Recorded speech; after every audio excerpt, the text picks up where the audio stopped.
Dulu Limp Bizkit yang bawain lagu Jameron, ya itu aku mulai dari situ, mulai cembung di dunia dance di bidang break dance ya. Belum ada YouTube, kita cuman bisa lihat itu dulu channel TV itu ada MTV. Jadi saya bekerja sama dengan mall yang ada di Indonesia.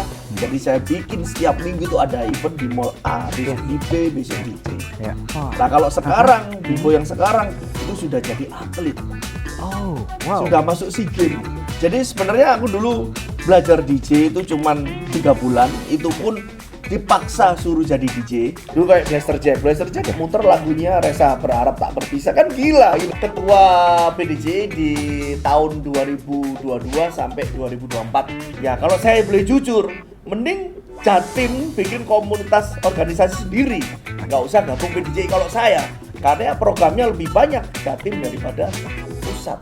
IM Talk, Deeper Sound. Halo, balik lagi ke IM Talk di episode ketiga. Kali ini kita kedatangan Yuli SKJ. Yeay. Wow, apa kabar bro? Baik bro. Salah satu DJ yang karirnya cukup cepat ya. Dulu B-boy gitu. Perkembangan dia dalam berkarir, kita tanya aja langsung. Lu kecilnya tuh tumbuh dengan seperti apa sih?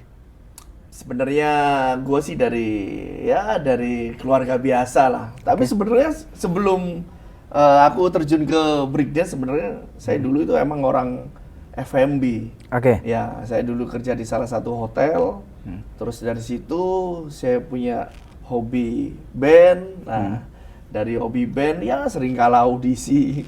Ya, akhirnya kita paling gampang terjun ke dunia dance. Ke dunia dance ya? Ya, itu awal aku dance itu tahun 2000. Tahun 2000 itu masih zamannya masih lagu-lagu Jameron, Limp Bizkit. Dulu Limp Bizkit yang bawain lagu Jameron, ya itu aku mulai dari situ, mulai kecimpung di dunia dance di bidang break dance ya. Di bidang breakdance ya? Breakdance, Jadi ya, kenalnya ya. tuh dari ini ya, new metal bukan dari hip Ya, hop ya? sebenarnya aku main band dulu. Oke. Musiknya yang saya garap untuk Limp Bizkit, Linkin Park. Berhubung Limp Bizkit ada lagu Jameron, mungkin lebih cocok saya nyanyikan Jameron, tapi saya ngedance. Mending cocok gitu. Oke, kulturnya B-boy sendiri kan tahun 2000 saya di Surabaya masih jarang ya? Mas, kalau tahun 2000 itu masih hype-nya. Oke, lagi hip hop R&B ada di Surabaya. Dulu masih banyak rapper, masih banyak graffiti, beatbox, masih lengkap lah unsur R&B hip hopnya. Oke. Daripada yang sekarang tuh masih Belum tahu. K-pop ya? Belum. Hip hop belum ada. K-pop belum ada. Oke, lu gimana belajarnya tuh? Itu kan bukan hal yang mudah ya? Ya dulu melakukan kan emang breakdance. di Indonesia kan emang susah internet. Jadi kita cuman belum ada YouTube, kita cuman bisa lihat itu dulu channel TV itu ada MTV. Dulu MTV itu banyak video-video klip luar negeri, artis luar negeri yang ada backgroundnya itu breakdance. Ya kita itu cuma belajarnya dari situ. Lihat video klip itu kita belajar dari situ. Adapun CD kita beli, itu pun belinya luar negeri. Itu biasanya kita harus pakai kartu kredit. Di zaman tahun 2000 masih jarang orang yang punya kartu kredit. Ngelik gak sama teman-teman di Jakarta? Kan teman-teman di Jakarta lebih dulu ya? Ya, kalau mereka dari Jakarta tahun lebih 96 sebelumnya, ya? 96, 98, 97 tahun Jakarta sudah ada gitu. Nah. Kita juga sering battle juga sama mereka juga. Ya, musuh bebuyutan Jakarta emang Surabaya. Bali Jakarta, saat Surabaya. itu belum hidup ya? Bali setahuku aku masih belum ada. Bali ada, cuman aku belum seberapa kenal Bali, tapi ada B-boy-nya ada. Dan itu culture-nya emang deket banget sama dunia rap dan graffiti. Betul, ya? benar, karena banyak turis asing yang B-boy, yang benar-benar hip hop itu banyak yang liburan ke Bali. Jadi otomatis Bali itu lebih deket kalau untuk masalah kulturnya ke sana daripada Surabaya yang ketinggalan. Lu punya I.O. yang rajin banget bikin acara. Ya sebenarnya kalau untuk rajin sih karena komunitas ini kalau cuman tidak ada agenda, cuman banyak latihan aja, nggak ada agenda, nggak ada proyek ke depan, ya komunitasnya akan mati. Jadi saya bekerja sama dengan mall yang ada di Indonesia. Jadi saya bikin setiap minggu itu ada event di mall A, besok di B, besok di C. Begitu, apalagi saya juga pingin B-boy ini nggak cuman olahraga non prestasi. Jadi kalau basket, sepak bola kan dia prestasi. B-boy itu lu sebut olahraga? Kalau sekarang olahraga. Oh ya? Kalau dulu non Oke. non prestasi. Jadi jatuhnya rekreasi. Jadi olahraga seneng-seneng. Oh. Gitu. Nah, kalau sekarang Bibo yang sekarang itu sudah jadi atlet. Oh, wow. Sudah masuk SEA Games. Oke. Sejak kapan tuh, Yul? Itu 2015, 2016 kalau nggak salah itu sudah Bibo sudah mengarah ke SEA Games. Kalau dulu masih tahun 2000 masih babat alas. Masih disebut ya olahraga rekreasi. Iya, pada saat lo bikin di mall-mall itu Ya, ya? bikin di mall-mall itu masih belum bisa masuk ke ke PON aja belum. Nah, kalau sekarang sudah masuk ke PON, masuk ke SEA Games sudah. Wow. Bikin di mall-mall tuh lo sempat grab salah satu brand besar ya, gua Ya. nggak bisa sebutin Ya, namanya. ya. Dan itu kita semua kaget loh. Ya. Wah, gila. Kok ada yang tertarik gitu? Ada yang tertarik. Kan itu seni jalanan sebenarnya ya. Betul, ya. Terus lu bawa masuk ke mall itu luar biasa sih. Itu gimana ceritanya, Yul? Ya sebenarnya kan ya kalau aku sih satu ada komunitas, ada market ya, terus sponsorship juga. Dia nggak eventnya nggak itu aja. Dia mau nge-grab anak-anak muda yang sekarang, yang marketnya juga bagus gitu. Ya sponsor tertarik. Ya. Jadi sebenarnya lu nggak minta ya? Nggak minta, bahkan sponsor yang gua coba sponsori lu bikin di sini bisa gitu. Itu setelah lu menjalani beberapa event. Betul, selalu mencari beberapa event. Rokok pun harusnya juga nggak bisa sponsori berikan karena ya aku sebutkan anak-anak ya olahraga tapi no rekreasi, tapi rokok pun gua bikinin konsep yang benar-benar nggak harus kita tunjukin ngerokoknya enggak, tapi dia bisa support event itu gitu. Iya. Itu kan eventnya di mall tapi brandingnya rokok. Wow, eventnya di mall tapi brandingnya Brandingnya rokok. rokok. Itu dulu ya? Itu dulu. Kalau sekarang udah sulit Sekarang masuk. udah nggak bisa ya. Dari pihak sponsor kan pasti bertanya, ini KPI-nya gimana? Bagaimana lu merepresentasikan si produk rokok itu ke dalam event lu yang memang itu ada di dalam mall gitu. Iya. Dan lu olahraga gitu, sehat gitu. Iya. Jadi istilahnya karena untuk produk rokok-rokok sekarang kan sudah seperti ada brand itu kan dia nge-grab olahraga, badminton, apa itu di branding. Nah, terus ada yang basket juga di branding. Ya saya belajar dari situ aja gitu. Apakah breakdance, apakah bisa masuk? Akhirnya bisa masuk kok breakdance. Nggak harus semua peserta harus beli rokok, enggak gitu ya. Iya, pertanyaan gue pada saat itu tuh mereka selling juga di situ atau bagaimana? Sebenarnya kalau sellingnya tuh tinggal dari kerjasamanya sih sebenarnya, kerjasama di awal seperti apa. Tapi untuk selama ini sih mereka tidak selling di acara saya. Jadi mundur-mundur mereka respect ke komunitas kita. Sampai sekarang masih jalan ya, Yul? Kalau sekarang sih emang sekarang regenerasi itu berkurang. Karena tidak ada yang mengegrab. Nah, kalau dulu kan banyak yang ngegrab, sekarang sudah enggak. Nah, sekarang jadi atlet itu gampang, cuman kekurangan komunitasnya yang nggak ada. Komunitasnya malah Komunitas nggak ada. Komunitasnya mungkin masih banyak, cuma udah nggak bahasanya Nggak apa ya? eksis, Nggak guyup kayak dulu. Karena event mungkin bisa dibilang 2 bulan sekali, 3 bulan itu baru ada event gitu. Kalau dulu di zaman saya seminggu ada event gantian ke mall, jadi regenerasi itu bertambah terus. Nama lu udah cukup besar nih ya di dunia breakdance atau b-boy gitu. Terus tiba-tiba lu pindah haluan nih ke dunia DJ. Itu gimana ceritanya? Jadi sebenarnya kan aku dulu sih gedenya di breakdance. Dari breakdance itu kebanyakan aku kenal sama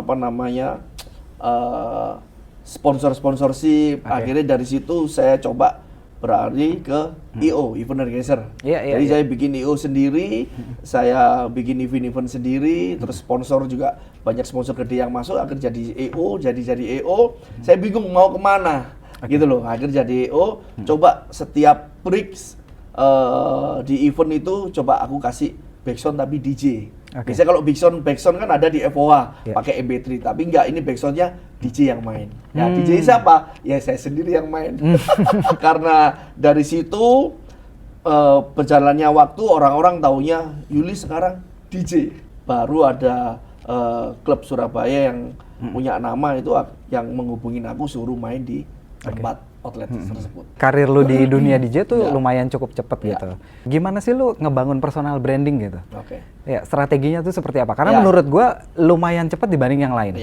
Jadi sebenarnya aku dulu belajar DJ itu cuman 3 bulan, itu pun dipaksa suruh jadi DJ.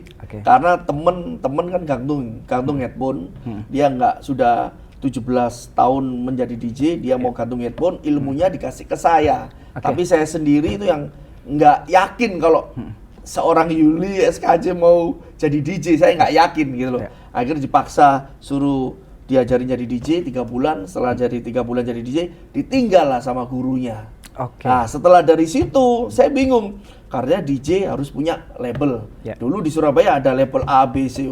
Kalau nggak punya label nggak bisa main di klub sini, klub sini, klub sini. Aku juga ngerti. Cuman dari situ saya patahkan. Oke. Saya nggak harus ikut label, tapi saya pakai brandingnya dengan cara saya sendiri, yaitu dengan branding setiap event ya saya branding diri saya sendiri. Saya main di event-event saya sendiri. Oke. Seakan-akan ya Yuli SKJ banyak job, padahal itu event saya sendiri. Ah. Nah, bermula dari situ banyak klub yang tertarik Yuli aja Yuli. Lah dari situ saya masih belum puas juga. Ini masih kurang. Akhirnya dari situ saya cari ada komunitas DJ. Nah, saya baru tahu ada komunitas DJ itu namanya PDJI. Oh, PDJI saya lihat itu DJ bener-bener legend yang senior saya itu ada di situ semua.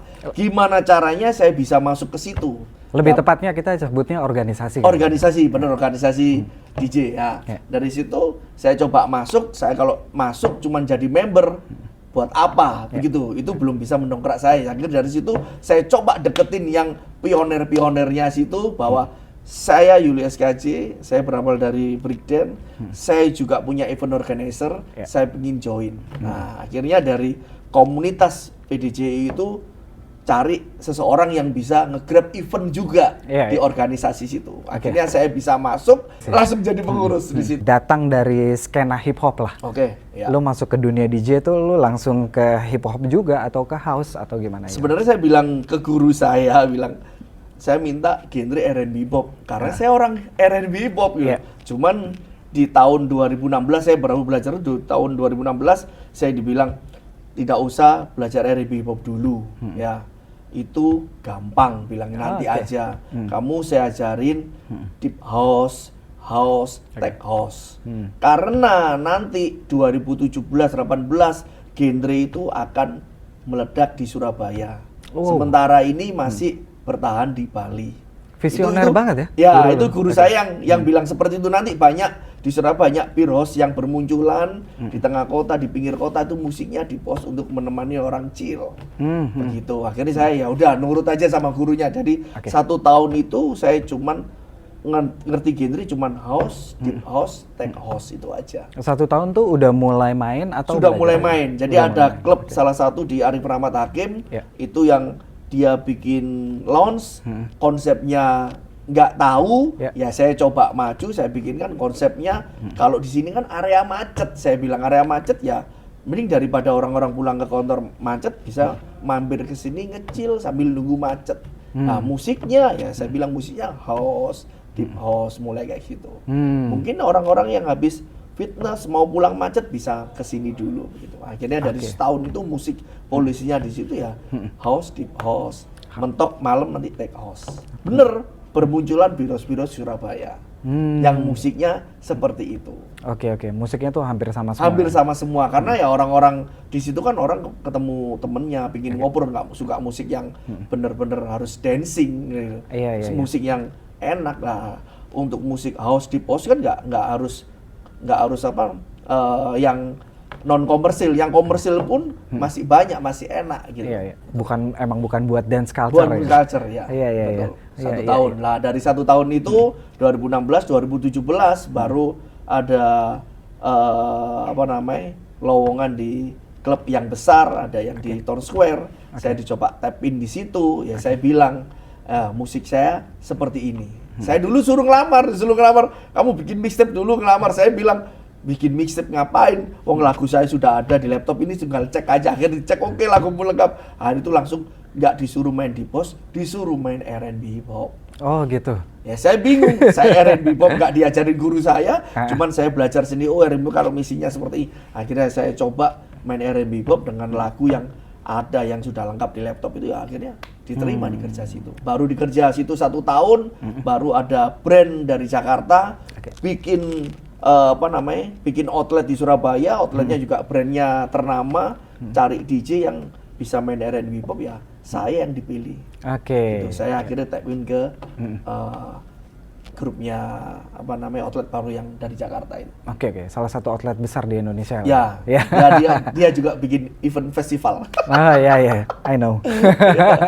Oke, Yul, lu kan udah ke banyak tempat nih ya. Ya. Mulai dari beer house yang kecil, yang mungkin kapasitasnya 50 sampai Ya, 100, betul, lalu betul. ke klub, lalu ke klub yang konsepnya tuh rave gitu ya. Party, oke. Itu kan semuanya punya perbedaan sound system ya. Betul, ya. Menurut lu tuh di Surabaya sendiri ya, kita ngomong di Surabaya ya, Iya. culture-nya orang mendengarkan dengan sound system yang proper tuh gimana sih, Yul?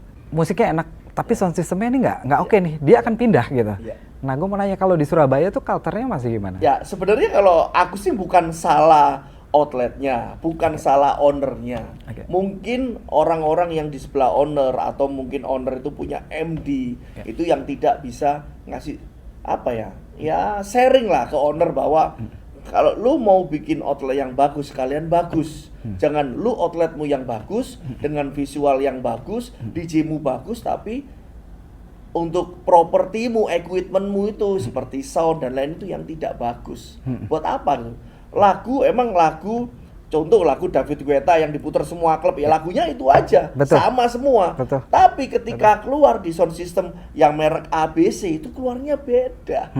Gue beberapa kali gitu ngerasain di satu tempat yang menurut gue, wah ini enak banget gitu. Ya. Kayaknya suara aslinya nggak gini deh. Itu beberapa kali gue rasain gitu. Itu mungkin kalau aku yang terpenting dulu, nomor satu itu dulu gitu loh. Oke, Walaupun mahal nggak apa-apa, aku bilang kalau saya sama owner yang bilang, Yul itu mahal, nggak apa bos, ini invest gitu loh bos. Iya. Iya. Berkat ini yang mendatangkan omset. Iya. Gitu. Saya bilang gitu aja, bapak jangan lihat dari angka depannya gitu. Oke. Ini bisa dipakai selamanya. Oke. Itu yang selalu aku perjuangkan ke owner kalau mau bikin outlet baru. Jangan sampai lu outletmu bagus, suaranya nggak enak. Bener loh Yul, ini build up tapi lokalan, nggak ada build up lokalan semua. Kalau aku bilang di Jakarta apa itu bodokan.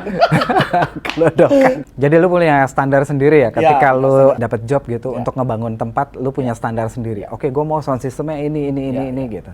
Ya karena lu merasakan sendiri ya, bertahun-tahun lu berkecimpung di dunia itu Ya. gitu.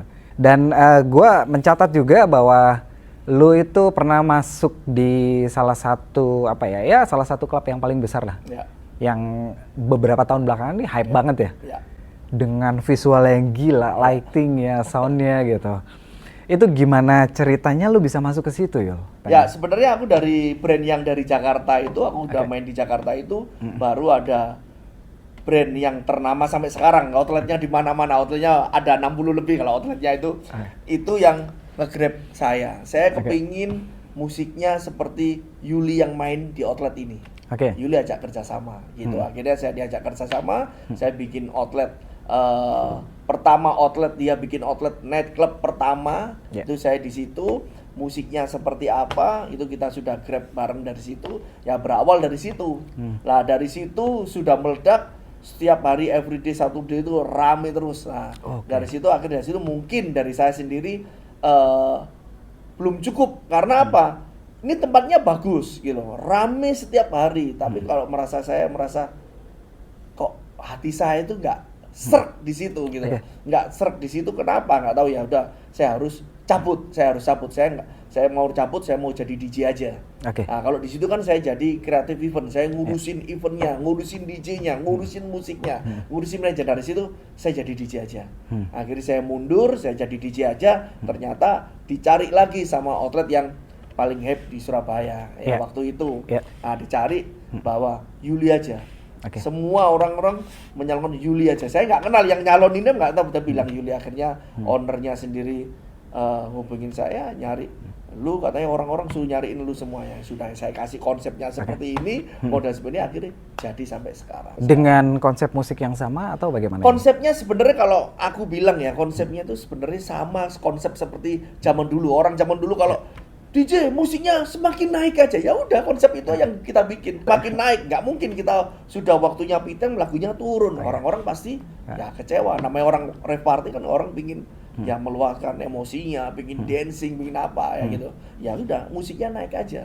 Cuman untuk perkembangan zaman dulu sama zaman sekarang beda. Kalau zaman dulu mungkin satu genre aja. Ya kalau sekarang genrenya sudah semua banyak genre ya. Saya udah bilang konsepnya tetap naik gunung tapi musiknya open format. Wow. Boleh lu sedih tapi mood lagunya harus naik. Gue sebenarnya secara pribadi gitu ya, gue seneng banget sih dengan culture yang sekarang banyak lagu-lagu Indonesia tuh yang masuk ke klub. Ya. Zaman gue dulu tuh Ya, sulit sekali gitu. Sulit sekali. Ha. Ya kalau saya dulu kan emang ya zamannya kalau dulu kan masih zaman milenial lah, Ya. anak-anak milenial, belum masuk ke Gen Z. Kalau aku bilang dulu anak milenial ya cuman platform untuk lihat musik cuman misalnya lihat YouTube. Oke. Kalau sekarang sudah ada ABC, sudah banyak ya. Betul. Lebih di situ terus banyak lagu-lagu hits Indonesia yang dulu di remake ulang. Ya, sekarang padahal lagu-lagu itu tahun-tahun 2000, tahun Iya, betul. ya 98 di remake ulang yang bagus. Tetapi di semua klub di Indonesia emang mengarahnya kan internasional DJ Club, tidak memutar lagu Indonesia. Betul. Begitu. Tapi remikanya lagu Indonesia sudah diremik lebih enak gitu. Ya apa salahnya kita harus coba begitu. Toh kita juga orang Indonesia gitu. Oke. Akhirnya kita mulai coba pakai 1 2 itu akhirnya berhasil gitu. Banyak klub-klub yang menentang tapi akhirnya banyak klub yang memakai juga. Oke. Perjuangan lo untuk mainin lagu-lagu itu kan nggak gampang ya? Nggak gampang begitu Ya. ya, harus meyakinkan si owner. Kalau owner "Ah, nggak mau lagu Indonesia di sini ya, bayangannya lagu owner Indonesia lagu yang didengar dia biasanya tidak remix diputar sini nggak bisa. Oke. Gitu. Kalau sudah di remix modelnya seperti ini. Salah satu juga Mandarin. Iya. Saya sebenarnya nggak tahu Mandarin, cuman kalau saya main Mandarin biasanya private party, acara-acara Chinese yang disuruh muter Mandarin. Saya juga judulnya lagu nggak tahu. Oke. Cuman saya download yang topis-topisnya itu apa aja. Itu pertama kali saya puter di Vertic. Oke. Dan it's work ya? Itu pecah banget. Aku cuman pikirnya kalau lagu ini saya puter yang tahu cuman apa namanya? Apa ya bahasanya market yang lama-lama. Oke. Lama-lama kan lagunya aku Segmented bilang ya? Ya Marketnya lagunya kan segmented. lagu Tonghua. Semua orang yang muda-muda nggak tahu Tonghua itu apa, paling tahu-tahu orang yang sudah berumur tahu. Tapi untuk saat itu kita coba akhirnya semua market anak muda sekarang tahu Tonghua. Itu perkara saya muter Mandarin. Banyak yang orang pro, apa ini klubmu bagus-bagus muter Mandarin. Ya aku cuman ini gimmick. Saya nggak main Mandarin 10 menit, 5 menit, 1 jam ya nggak main. Saya cuma gimmick satu lagu Mandarin Gimmick aja. satu ya? Kira-kira kena enggak sih? Oke. Akhirnya dari situ happening ya. Sama kayak lagu Indonesia. Saya coba, oh kena ya sudah, jalankan. Tapi tidak, bahasanya kita tidak direnteng. Habis Indonesia ini, Indonesia nggak mau. Jadinya kampungan begitu. Iya. Buat gimmick aja. Ya. Lu bagaimana tuh ngelihatnya? Oh, marketnya kayaknya larinya ke sini deh. Apa Ya. pengaruh sosial media itu berpengaruh atau ada apa insight-insight lain dari Ya kalau teman-teman? untuk sosial media itu pasti, mengarahnya di situ pasti. TikTok ya, berarti ya? Ya, Oke. ya TikTok, ya Instagram itu untuk musiknya semua anak-anak muda mengarahnya ke sana. Akhirnya lu memutuskan untuk masukin lagu Indonesia Betul, atau lagu ya. Chinese gitu ya? Betul. Wow. Apalagi yang DJ luar negeri yang kita undang di Indonesia juga, Oke. dia juga penasaran kenapa lagu ini harus pecah di Indonesia. Akhirnya dia nyoba satu lagu itu diputer di Ini menarik. playlistnya dia. Serius? Serius. Menarik. Itu gimana ceritanya, Yul? Dulu kayak Blaster Jack Oke. muter lagunya Resa Berharap Tak Berpisah, kan gila gitu. Padahal Blaster iya. Jack ya, tapi pecah dari situ. Loh, mereka tahu dari mana, Yul? Ya dia tanya, di Indonesia itu yang bikin pecah apa sekarang gitu, apa masih narko gitu. Kalau narko kan emang narko lagu zaman dulu. Iya, Cuman berhubung ada TikTok, zaman pandemi Covid tidak ada orang yang clubbing, orang cuman lihat di TikTok, backsoundnya narko. Jadi FYP narko.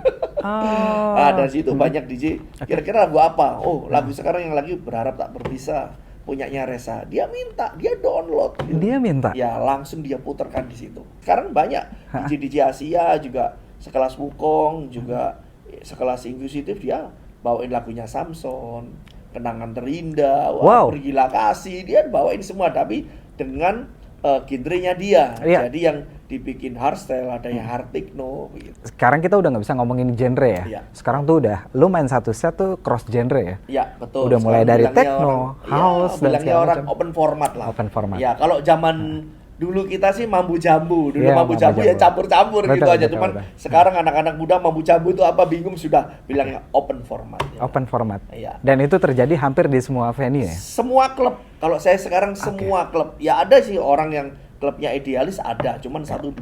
Tapi kalau Kalau aku sih bilangnya semua klub mainnya ya udah open format. Hampir semua tempat sekarang memainkan karakter musik yang sama gitu. Iya. Menurut lo sebagai pelaku di industrinya, kalau semua tempat mainin musik yang sama, ya. iya itu kan ya gue nggak bilang aneh sih, unik ya. Kalau dari aku sendiri sih ya gimana ya kita tuh bentrokannya nanti sama owner juga, sama yang punya outlet juga. Oke. Emang pengembangan musik sekarang, saya bilang ya pengembangan musik sekarang emang ya bener stuck semua klub memainkan lagu yang sama begitu loh. Oke. Kalau dari saya sendiri, buat apa Anima ya dipanggil di Indonesia, tapi kita semua klub mainnya tetap sama begitu loh. Oke. Saya nggak masalah, saya juga penikmat musik juga, saya juga DJ yang memutarkan musik juga, saya juga suka Indobon, saya juga suka Fangkop, suka Bribet, saya suka semuanya musik ya. Cuman ya gimana lagi, kita harus bisa meyakinkan owner. Kalau ownernya minta ya sudah semua dimainkan ya sudah. Karena marketnya sekarang kan emang dominan Gen Z sekarang ya, lihatnya bukan plafon musik yang dulu sekelas yang kita bagus-bagus gitu. Sekarang lihatnya cuman TikTok. Ya sudah, saya bilangnya ya lagu apa ya, lagu TikTok sudah. Iya, gue sering dengar tuh request lagu dong, lagu TikTok, lagu TikTok. Itu dari teman-teman yang masih main. Iya, gitu. itu. Banyak MD yang selalu ya kita sama owner ya pasti tegang. Gimana caranya si owner minta omset, kita tetap perjuangin tes musiknya harus seperti ini, ya nggak ketemu. Akhirnya ya sudah 50-50 aja. Gimana caranya kita membungkusnya aja yang beda sama klub lain. Walaupun rasanya sama semua di sana ya main ini ya. Kita aja yang bungkusnya yang beda. Di dunia industri malam gitu ya, kita bilangnya industri malam. Spendernya tuh masih bagus nggak? Kalau saya bilang ya sekarang spendernya sekarang itu sudah tidak ada. Ya, dibilang loh, emang orangnya kemana? Lihat apa orangnya sekarang main pedal dan lain-lain. Saya bilang enggak. Ya, mereka emang sekarang spender itu datangnya cuman event aja. Bukan seperti yang dulu everyday itu Saturday itu mereka hadir. Bisa seminggu 3 kali. Begitu. Lah sekarang marketnya emang beda ya. Market Gen Z sekarang yang saya dibilang Gen Z sekarang tidak bisa seperti dulu. Ayo ke sini gitu. Enggak. Dalam satu geng itu ada yang bilang ke sini, ada yang bilang ke sana. Jadi mereka itu tidak bisa jadi satu. Akhir pencar. Nah, klub bisa rame ya, nunggu giliran saya bilang. Kadang dia nanti ini ke sini, nanti besok ke sini gitu. Tapi ketika kalau saya bikin eventnya bener-bener bagus, itu spendernya akan muncul. Crowd itu atau spender tuh digilir ya sama setiap klub. Sekarang seperti itu. Kalau dulu kan kalau dulu aku gaulnya di sini. Seperti kayak di Jakarta, aku gaulnya di sini. Mau lu panggil siapapun aku masa bodoh, yang penting gua gaulnya di sini. Sekarang sudah enggak. Sudah beda. Gitu. Saya keliling ke beberapa outlet, loh dia ada di sini. Besok dia di sini, besok dia di sini. Klub mau telepon spendernya, mau telepon berapa kali harus suruh datang, ya kalau dia enggak ya enggak. Oke. Seperti dulu kita telepon, oke, nanti gua main. Sekarang sudah enggak. Sekarang banyak orang-orang yang ke pedal, banyak orang ke biliar ya. Cuman aku ya itu cuman mengisi kekosongan spender biar diakui spender itu masih ada. Aku tuh masih ada, bukan aku keluar negeri dan aku masih ada ya. Ini aku masih main pedal. Lebih sehat ya sekarang. Lebih sehat. Ingat umur Yor. Iya. Oke.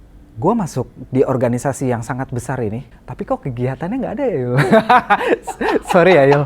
Gue bertanya, karena gue anggota nih. Gue bertanya gitu, gue bayar iuran, gue bikin segala macam. Ya, kalau saya sih emang ketua PDJ di tahun 2022 sampai 2024 ya. Saya 2 tahun menjabat jadi ketua. Ya kalau saya boleh jujur, mending Jatim bikin komunitas organisasi sendiri. Nggak usah gabung PDJ kalau saya. Karena programnya lebih banyak Jatim daripada pusat gitu.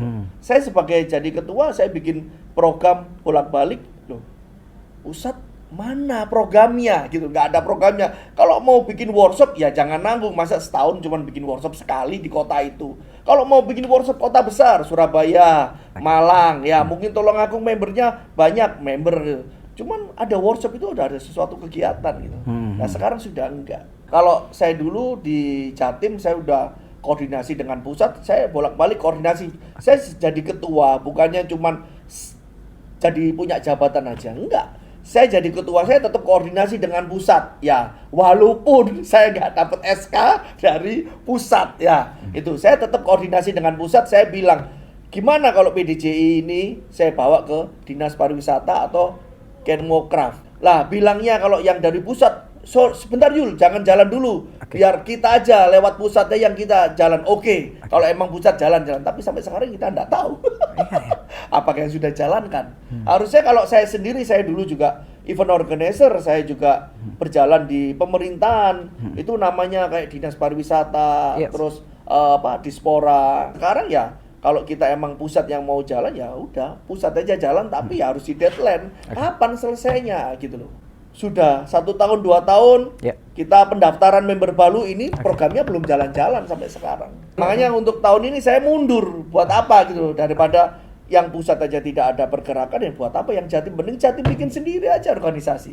Kalau saya dulu di skena Brigden itu masuknya sudah sampai ke Menpora. Terima kasih Yuli. Oke, ini obrolan yang seharusnya deep, tapi kali ini deepnya ya memancing Yuli untuk mengeluarkan keresahannya.